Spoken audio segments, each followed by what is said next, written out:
पूर्व वीडियो रे आपण मैंने देखी केमी आम हेरा पंचमी माँ लक्ष्मी पद्म पोखरी पद्म तोड़ी आनी तो आज हूँ हेरा पंचमी से पद्म फूल आम माँ को सजाई देचु। ये हेले महालक्ष्मी एवं ये हेले कटुआल पुओ। प्रभु श्री जगन्नाथ भाई भौणी सहित गुंडीचा यात्रा चलीगले किंतु तांकर पत्नी महालक्ष्मी को सांगरे नहीं गले ना। तेणु माँ महालक्ष्मी क्रोधरे जर्जरित हो अछंती। से दिन ठार महालक्ष्मी जगन्नाथ दर्शन पाई ना। आज हूँ हेरा पंचमी। श्री गुंडीचा मंदिर अभिमुखे महालक्ष्मी यात्रा आरंभ हो गला। प्रभुंकर ये सब हूँ मानवीय लीला।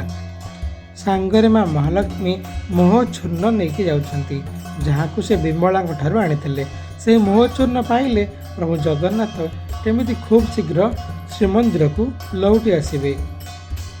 संसार रे साधारण दंपति मानकर जमिति कली झगड़ा हुए केमिति मन मतांतर हुए सेमिति प्रभु जगन्नाथ और महालक्ष्मी साधारण मनीष भाव मानवीय लीला करती। कुनि कुनि पिलांकर प्रचेष्टार सहायतार यही मानवीय लीला प्रभुंकर चली। जड़े महालक्ष्मी बेश हो आगे आगे जाउछंती एवं पछरे साक्षात माँ महालक्ष्मी विग्रह स्वरूप सुसज्जित हो चली। छोट पिला माने श्रीमंदिर रीतिनीति एवं प्रथा को यथा संभव पालन करुछंती। यह कौनसी मंदिर रीति नुहे, यह यही ग्राम घर भाव थी महाप्रभु जगन्नाथ हेरा पंचमी रीति। इधर ना कौन जगन्नाथ मंदिर अच्छी ना मठ अच्छी, यह केवल घर भाव थी महाप्रभु जगन्नाथ रथयात्रा नीतिर एक अंश।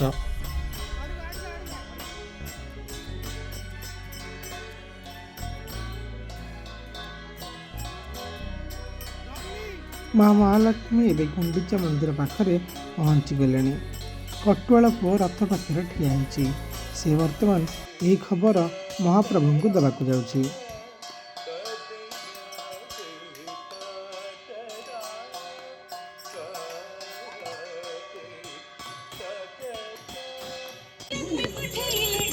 प्रभु माँ आसिचंती आसतु दर्शन देबे। खबर पाइले मध्य महाप्रभु जगन्नाथंकर कबाट फिटिला नहीं।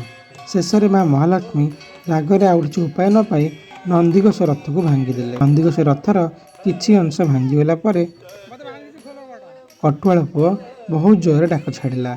यह शुणी प्रभुंकर मंदिर कबाट फिटिगला। द्वार फिटिगला पर महालक्ष्मी और जगन्नाथंकर दर्शन है। महालक्ष्मी पाखरे नानादे शीतल भोग लगी है। जो भोग लगी हेले महालक्ष्मी राग टे शांत हम से भाई शीतल भोग लगी है। महालक्ष्मी आनी मोहचूर्ण प्रभु प्रयोग कले। शेष महालक्ष्मी श्रीमंदिर को प्रत्यावर्तन करते। यहीपरि भाव कुनि कुनि पिलांकर हेरा पंचमी रीति संपूर्ण हुए।